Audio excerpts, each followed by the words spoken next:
Watch left. Stop right there. Hey, 4 down. On 1st and 10, it's Griffin. And he's going to be wrapped up. He's going to loft one deep left side here. And that's caught inside the 35. A big play that time for Cleveland. 47 yards. Offense comes to the line now, 1st and 10. A great job pulling that one in from a guy, as we know, who can really blaze. He's got a lot of speed. And that speed can work for him so many different ways. Sometimes he just takes off and goes and just runs past people. Sometimes you get people to back off so far that you can catch everything underneath. But still, at some point in the game, you probably have to make some contested catches, right? Sometimes you have to go up and beat a defender for the football. He has that in his arsenal as well. Showed it right there.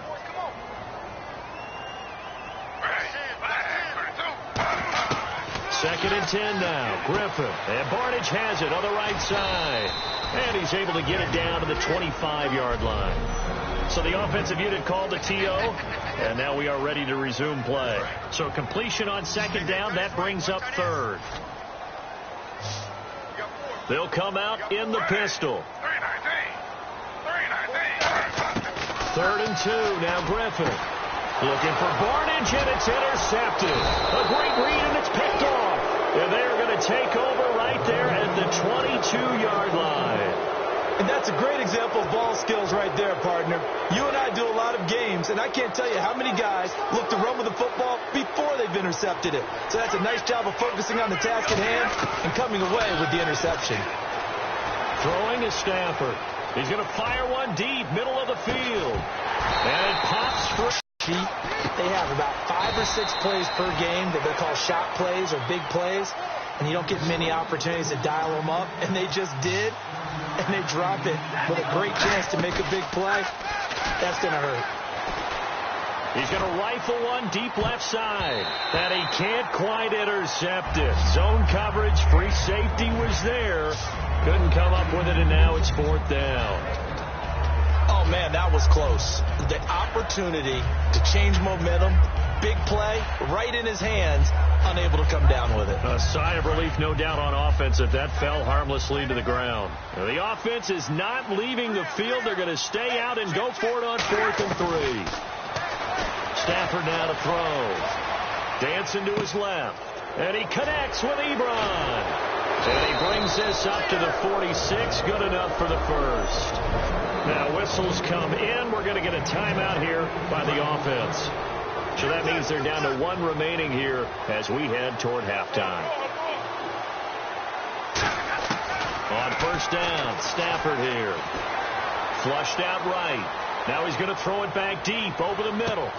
And that will be incomplete. 4 ticks left here on the clock. One thing I know from experience is that when the deep ball is thrown and you're the defender, you've got to fight that little bit of panic that emerges. You've got to play the ball really well. It's a 50-50 jump ball play. And guess what? They took a shot. How are you going to win it? And in this case, they managed to get it done. A final shot before the break. Stafford. Now he's going the other way. And this one is incomplete.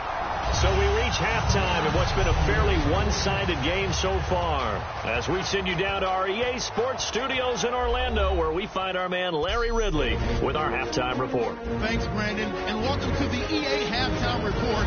Let's take a look back at the first half. The Browns are behind right now, but the home crowd should give them a boost. The Lions will want to come out after the half and really put the pressure on from the start.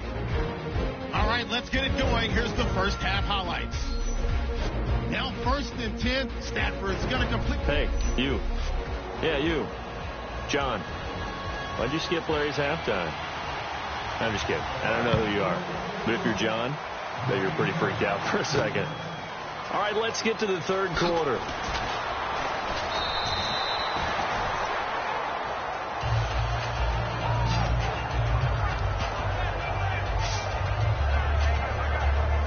The Lions offense now with a football first here to begin quarter number 3. They built a good first half lead. Now they have a chance to add on to it. And what I'm thinking is that the offensive staff spent the entire halftime just working with them on, here's what we think they're going to do to attack us in the second half. Nice first half that we've had, guys, but be prepared for some change-ups. We're going to see them when we kick it off in the second half. See how they handle any adjustments that might be made defensively. Looked like the defense put pretty good pressure on him, but he's able to flush out to his right to try and evade people. On the run, had to get on his horse. Still accurately throws a nice pass for a first down.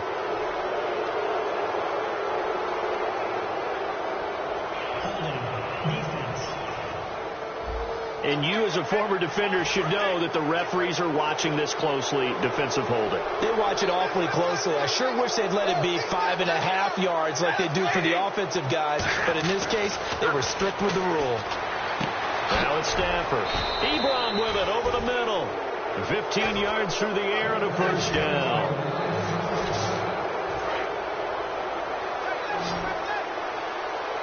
They'll come out in the pistol. Now a first down throw. Stafford. Ebron caught left side. And down inside the 15, shy of the 10. It's a gain of 14 there. And the Lions are going to have first red zone opportunity.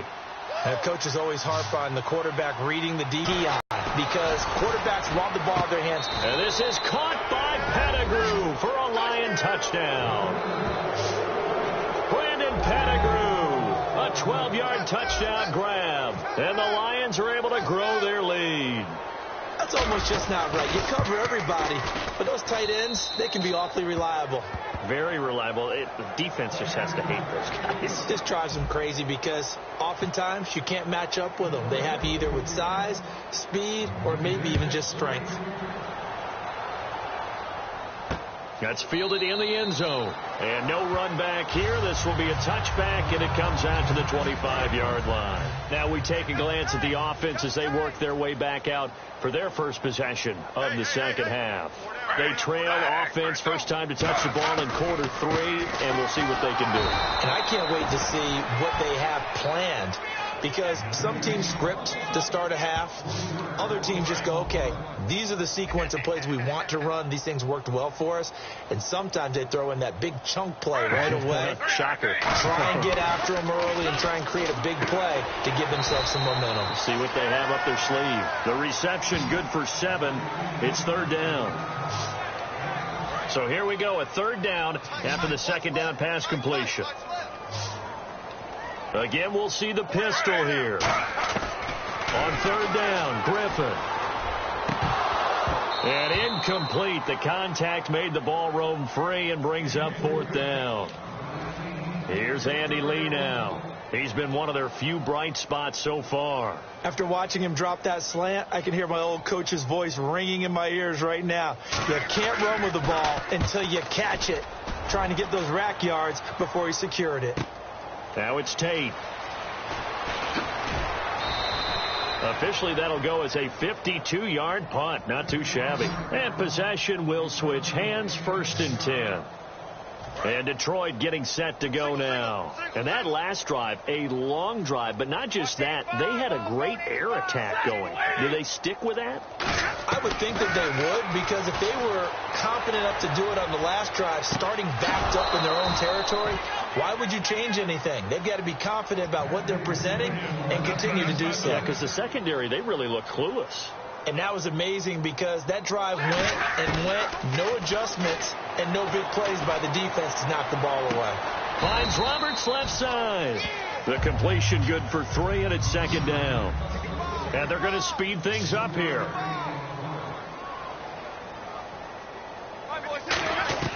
On second down, here's Stafford. And seeing nowhere to throw, he chucks this one away from harm. Incomplete. Now it's third down. Well, the numbers have been good in the passing game, and certainly a big reason why they have the lead. But now here, third quarter, maybe go to the run game a little more? Yeah, perhaps. I mean, after that incompletion, a little credit to the defense for shutting them down. And he's taken down, trying to do a little too much, getting outside of the pocket, and it results in a sack. Okay, was it a breakdown of protection? Did the running back not pick him up? What does it really matter? Sometimes it's just a great play made by the defense. Big-time sack. And a tough ask here. They're going to go for it on fourth down and 9. So they will go for it. Stafford. And he connects with Ebron. And he's got the first down yardage there as he takes it just across midfield. Looking to jam the receivers at the line here. Press coverage look defensively. I don't know if I agree with that. I guess they don't care if I agree with that. But, boy, you have to be surprised by that, right? I definitely was surprised that they decided to go for it in this situation. But they must have either felt like they either had a great play call on or they're trying to show extreme confidence. Give them 12 yards on that one. It earns them a fresh set of downs.